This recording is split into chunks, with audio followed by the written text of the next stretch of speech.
Now, our next speaker, you know, if she needs an introduction, you're in the wrong place.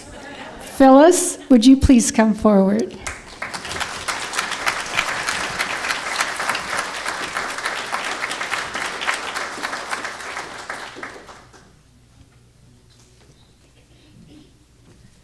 Thank you very much, Jeannie, and good morning, everybody. You're all here bright and early.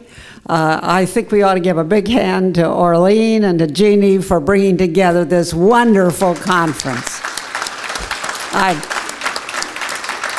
I'm so impressed with how smart you all are and how much you already know about these subjects. Now, Orleen asked me to talk about social justice and sustainability development. And we need to understand that those are code words used by the left. Social justice means anti-American teaching, and sustainable development means getting us into global government, reducing and taking away our sovereignty. Ask yourself, why did 18 to 29-year-old evangelicals vote for Barack Obama despite his apostasy on the fundamental moral issues of abortion and same-sex union? A third of young evangelicals voted for Obama, twice the percentage of that group who voted for John Kerry in 2004. Now, what caused them, the children of the so-called religious right, to change their moral imperatives so dramatically? I think the answer is in the biggest cultural influence in our country today, which is the public school system, which, despite all the good work you all are doing with your children, nearly 90% of American children are in public schools. That's why we publish the Education Reporter, to tell you what kind of anti-American curriculum is being taught. The vast influence of the so-called father of modern education, John Dewey, had already spread disdain for objective truth and authoritative notions of good and evil. He was a signer of the Humanist Manifesto, and he viewed education as the process of socializing young people to do what the government tells them instead of being able to achieve their God-given potential, whatever that is. And then in the 1970s, some old-timers here will remember the prevalence of a book called Values Clarification, another code word, a code word that meant telling the children to cast off all those values that had been taught by their parents and make their own choices.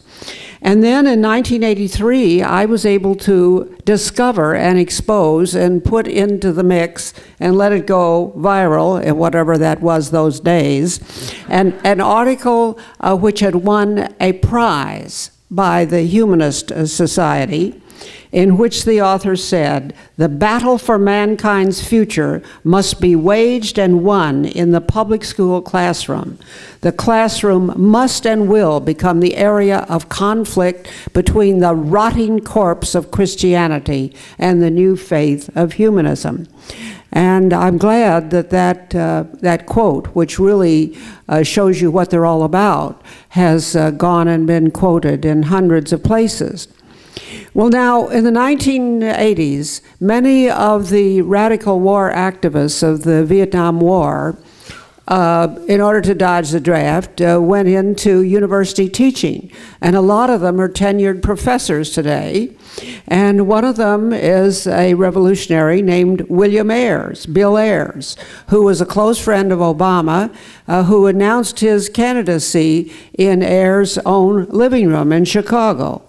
And Ayers escaped a conviction for his bomb-throwing events, and then he said afterwards, "Guilty as hell, free as a bird." So anyway, he became a distinguished professor of education at the University of Illinois in Chicago. And he's been traveling around all these years and spreading his idea for social justice. And social justice was best defined by David Horowitz as shorthand for opposition to American traditions of individual justice and free market economics. It teaches children that America is an oppressive, racist, unjust country, and therefore they should organize and do something about it. That's what social justice means. Now, the teachers are indoctrinated at this, particularly at the education universities and at the conferences they all go to on taxpayers' money. And I have discovered that at Humboldt State University, somewhere around here in California, the syllabus used by the social studies professor states, "It is not an option for history teachers to teach social justice and social responsibility. It is a mandate." And that course is required for all who are training to be high school social studies teachers. Now, I told you a little more about social justice in my January Phyllis Schlafly report of '09, one of the most popular issues of my newsletter. But there's one little funny postscript to the Bill Ayers story. Incidentally, he was ready to retire as a university professor, and he wanted the exalted title of Professor Emeritus, which would give him some kind of dignity and continuing to make speeches.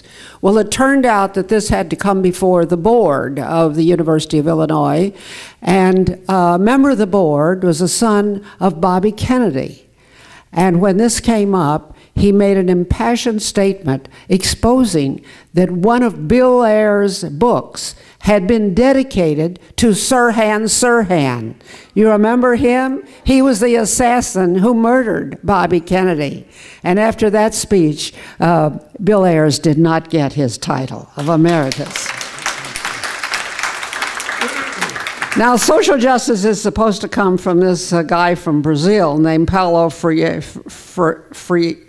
I don't know how to pronounce his name, but his book and Bill Ayers' book and a third book by Howard Zinn are probably the most used textbooks in school teaching and education of the professors and teachers. Howard Zinn is the author of an anti-American history book called People's History of the United States, and it's used as a textbook very widely. He said his goal in writing this textbook was to move us toward democratic socialism by a quiet revolution. And that's what's been going on in the public schools. And praise to all of you who are homeschooling your children or keeping them out of the public schools. But you and I, as members of Eagle Forum, have to deal with the majority of kids who are in the public schools, expose what they are teaching, because they are the ones who will be electing our candidates and making our public policies, because they are the big majority. Ayers is a longtime friend of Obama, and a wonderful new book by Jack Cashel, who's being interviewed today on my Saturday radio program, exposes conclusively that it was Bill Ayers who wrote Obama's book, Dreams from My Father, which is the one that launched his political career. Now, America is an oasis of freedom and high standard of living in an unfriendly world. And to consider the vast difference between the United States and other countries, the New York Times a few weeks ago printed a picture, a good-sized picture, of a woman in Africa doing her laundry in the river. Now just think about that for a minute. You all have washing machines and dryers, and the vast parts of the world, the women have to do their laundry in the river. If you can imagine doing that. And the rest of the world is just consumed with envy of what we have. And they think social justice is reducing our standard of living and passing our wealth around the rest of the world. When Obama told Joe the plumber he wanted to redistribute the wealth, he wasn't just talking about redistributing the wealth within the United States, as I talked about last night. He's talking about redistributing our wealth around the rest of the world. Now, the one thing that stands as the guard to protect us is the United States Constitution. And there are just an awful lot of people in the world who don't like our Constitution and want to pick at it and destroy it piece by piece. And we need to recognize some of these which are direct attacks on our Constitution. It was back in the 1980s that one of our eagles secretly infiltrated a secret meeting in the ballroom of the Mayflower Hotel, where I've had lots of wonderful meetings. And it was a meeting of some of the most prominent names in government and academia. And they were writing a new constitution for America that they thought they could put over on us to transform us into the parliamentary style of government like they have in Europe. They were called the Parliamentary Government Group. Fortunately, that didn't go anywhere. And then there was the battle to try to get us into a new constitutional convention.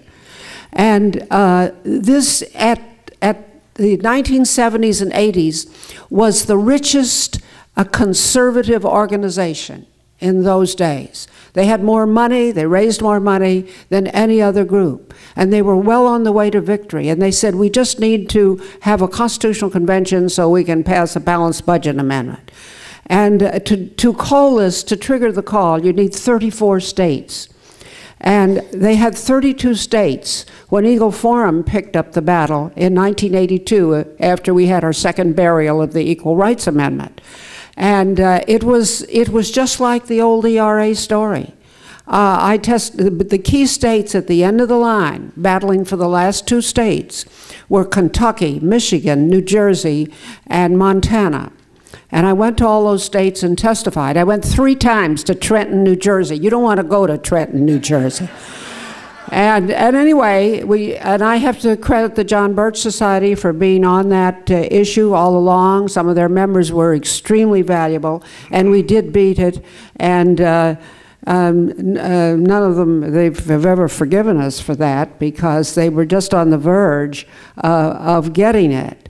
And there are some people today, and unfortunately there are a lot of dumb Republicans who are trying to resurrect this idea. But it's mostly the Republicans who are doing it. And it's a very bad idea. And I tell people I've been to 15 Republican National Conventions, and I've seen every crooked deal that you can name. And everything from illegal promises of government jobs, cash payments, not recognizing people, cutting off the mics, fixing the voting machines, every crooked deal you can think of. And I have no reason to think the Democrats are any more honest than the Republicans. And so we don't want a new convention. We've got a great convention way we have, and we want to hang on to it. Now, I've also read a lot of these boring papers put out by the Council on Foreign Relations. And do you know what is the provision of our Constitution that the CFR hates the most? It is the treaty provision that requires a 2/3 vote to ratify treaties, because treaties are a major way that they want to cut lumps out of our sovereignty and turn it over to UN committees of experts. That's what they want to do with treaties like the UN Treaty on the Rights of the Child and the UN Treaty on Women. And then we would be supervised by a committee of expert feminists that will cut holes out of what we are able to do as an independent sovereign nation.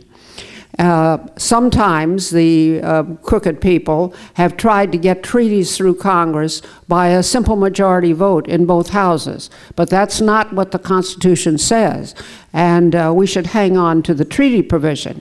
And then there is the attack on the Electoral College. Now, the Electoral College is our unique system that is the mirror image of the Great Compromise at the Constitutional Convention of 1787 that set up a relationship between the individual states and the national government. We are not just a nation of people, we are a nation of people and states. And the Electoral College is the mirror image of that. And there are people who are trying to get rid of it. Now, they know they can't pass a constitutional amendment eliminating it, so they're trying to do it by an unconstitutional means. And it's called the national popular vote. And this organization has a lot of money behind it today. They're going around trying to get states to pass resolutions saying that when the presidential election comes up, their state legislatures should instruct their electors to vote not for the people their state voted for, but to whoever they think got the majority of the popular votes. No, not the majority, but the most popular votes, the plurality ahead.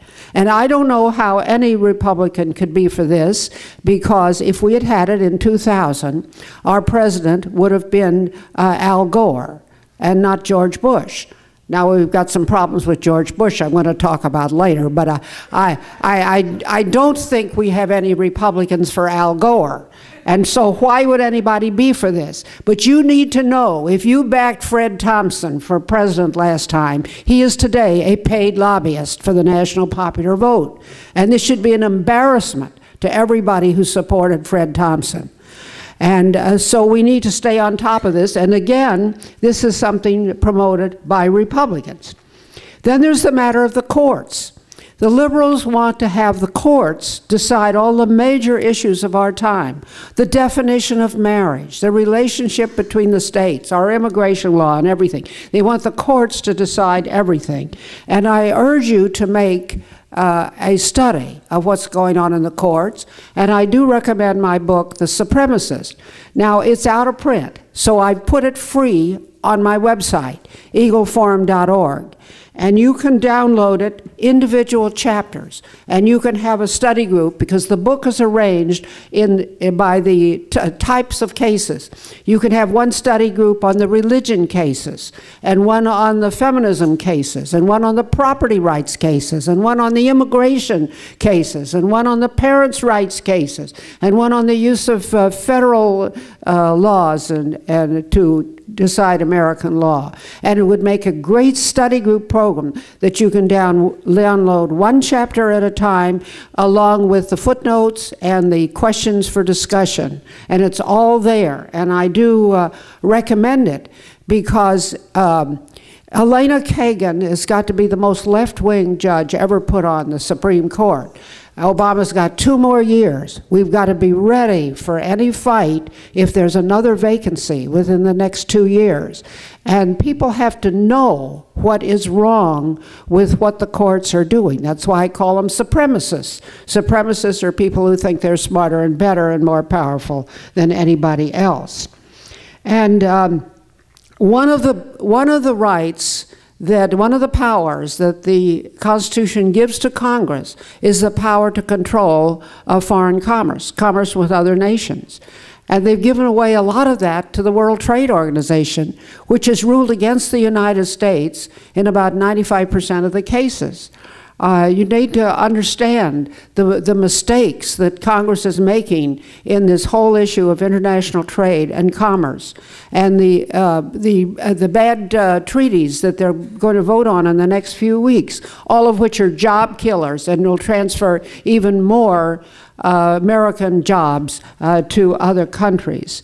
And there was a most interesting case that we filed a brief in that was just decided last week. There was some wife who was very upset about some woman who was trying to steal her husband, and she decided to throw some acid at her. And so instead of prosecuting her under local laws for assault and battery, every state's got laws against assault and battery, they prosecuted her against a treaty we signed about chemical weapons. And they sent her to jail. She's been in prison. And this case got all the way up to the Supreme Court, which decided just last week, and we're proud I have a brief in that, that such matters of this are matters of state law. They're not matters of international law or treaty law, and the Supreme Court did hold that this was a 10th Amendment case, and she was wrongly prosecuted. So that's one good point for the court. And one more attack on our Constitution that has been a major issue with Eagle Forum in the last 6 months is the attempt to change our patent system.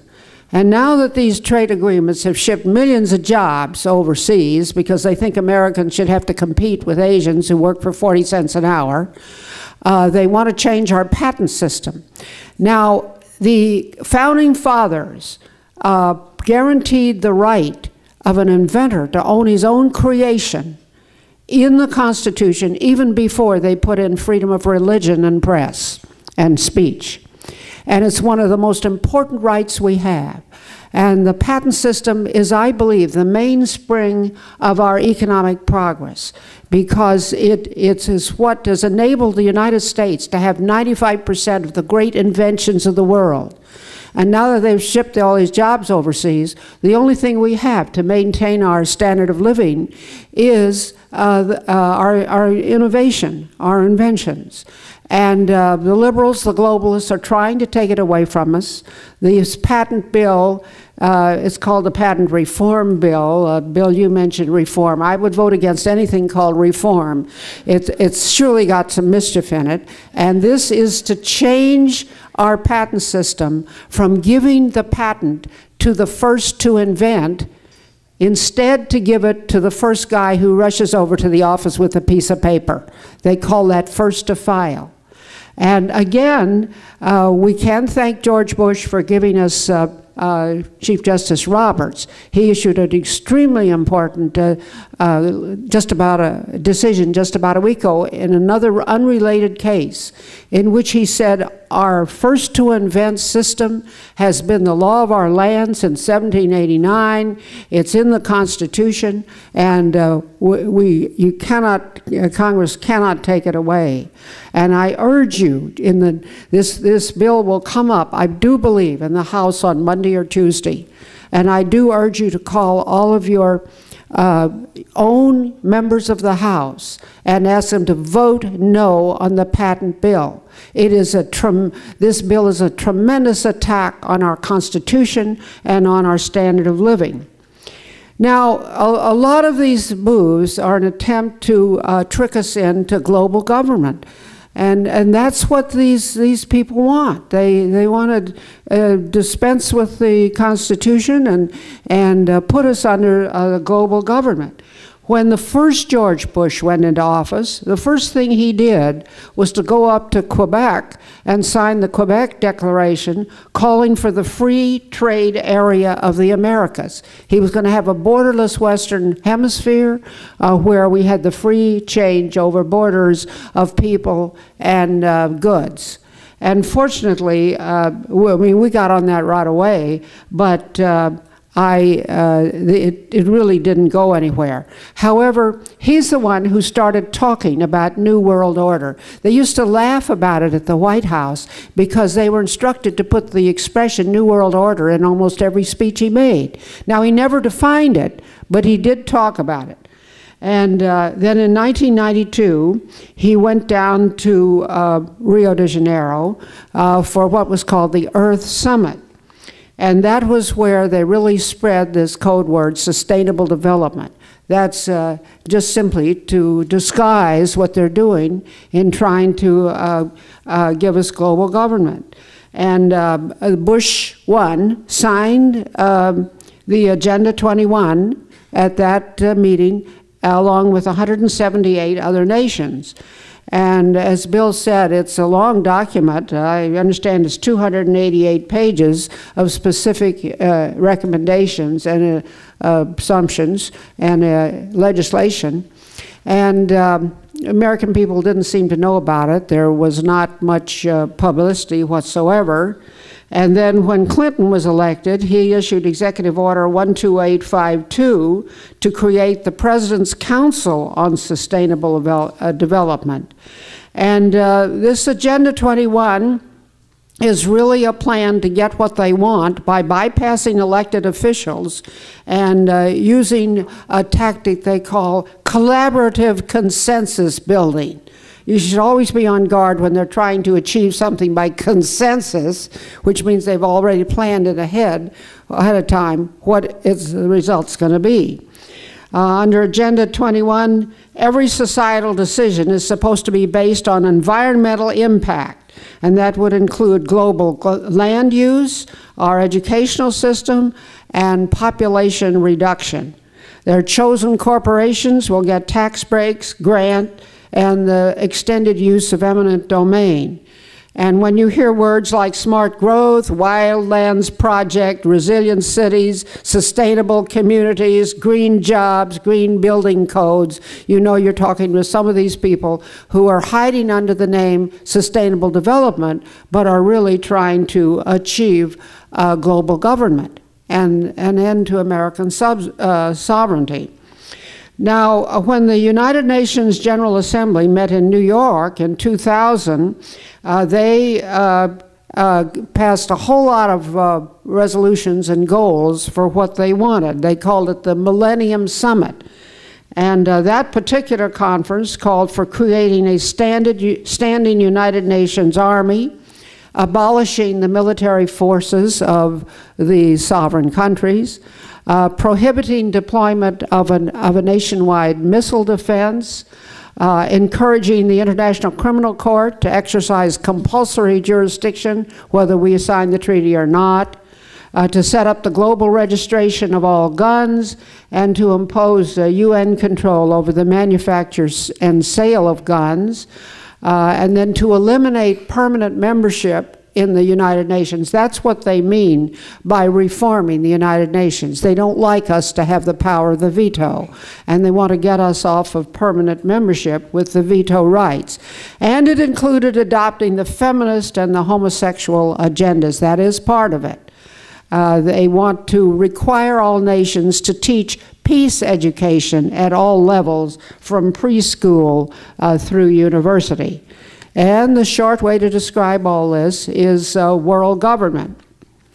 Now, I've appointed Kathy Adams, former Eagle president of Texas, to be our international relations chairman of a national committee, because these issues are becoming so important, and they fit right in with Obama's plan to fundamentally transform our country.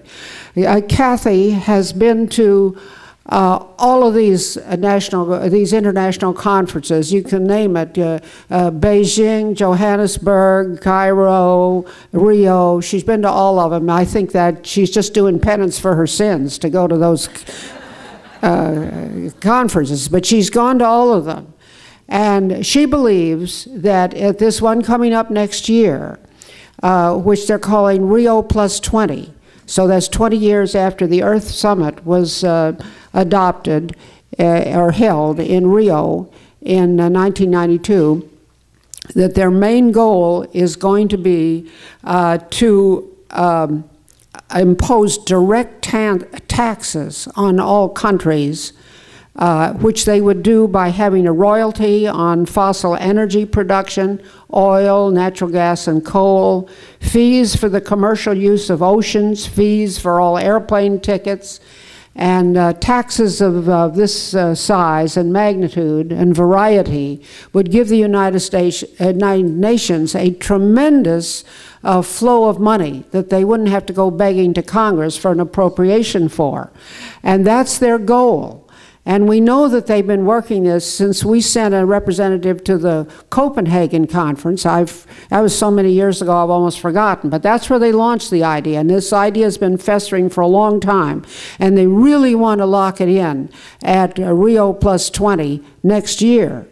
Now, I know a lot of people would like us to pull out of the United Nations. I get emails all the time asking me why I'm not working on that.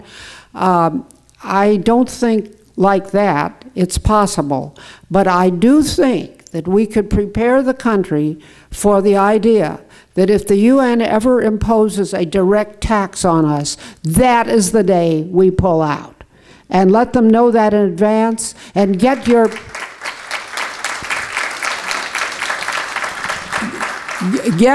candidates for Congress to commit to that. I think that's a fairly easy thing for them to commit to. We don't want, every time we buy an airline ticket, to have a percentage of it going in a tax to the UN, for just one example. But they've got all kinds of ways they would like to do this. And I think that would be a doable thing, to get all of your candidates for Congress to commit to say that the day that the UN imposes a direct tax on us, that is the day we absolutely pull out. Meanwhile, these Agenda 21 efforts are moving right ahead. They want to control the environment. They want to control private property. A lot of you have had firsthand examples with that. Now, when Bush II went into the White House, his first thing was the North American Union. And he had the vision of having North America as a borderless unit with open movement of people and goods across lines. And he worked very hard on that. He announced this at a meeting at Waco, Texas, and then he met each year, he met for 4 years, each year, with the President of Mexico and the President of Canada to start this. He set up a website called the Security and Prosperity Partnership. They set up coordinating committees in the Department of Commerce with representatives from the 3 countries to harmonize. That's another bad word. That's what they want to do about our patent system, and they also want to do it with all kinds of regulations. We need to harmonize with all of these inferior countries, and we don't want to do that. But anyway, that's what he set up. Now, we worked hard on that. That was a big thing with Eagle Forum. And my children say that I think the solution to all problems is a new flyer. And I did put out the most elaborate flyer I ever put out. It was an 8-page full-color flyer with a picture of Bush, lovey-dovey with the Mexican president, and set out all they wanted to do about letting the Mexican trucks in and having a perimeter around with Canada, Mexico, and the United States, and how bad it would be, and how this was promoted by the foundations and other nefarious people. And it kind of faded away. And I'd like to take credit for it, but I probably, the rise of Chavez in Venezuela and all the other communists in Latin America probably cooled a lot of people off on that idea, which was a good thing. And then apparently Obama, that wasn't his thing. He went once to Guadalajara, but he didn't pursue it, and he deactivated the website for the Security and Prosperity Partnership. But he's much more interested in bowing to the dictators in the Middle East, telling us that we're a global country, starting his new war, and telling us that we're just as much a Muslim country as we are a Christian country. We all have to be happy together, and toting to the feminists for all the things they want. And so he simply has other interests. But there still is the tremendous push to use the treaty power to carve out pieces of our sovereignty and to ultimately get us into global government. There are just so many powerful forces coming from the dictators in other countries to the foundations like the Rockefeller Foundation in this country that are pushing constantly to try to get us into some kind of global government. And it has to be an important issue with Eagle Forum. We have to take the leadership on this because there are a lot of other good conservative organizations that work on different things, but I just don't think the others work on these issues. And this is an issue that really depends on and will determine the survival of the United States. So we need to be alert to all the code words, what sustainable development and social justice really mean. We need to fight all of these efforts to use foreign law and treaties to determine our own United States law.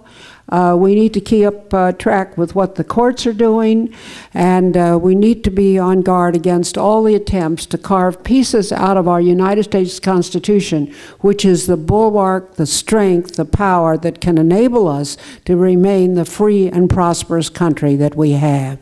Thank you.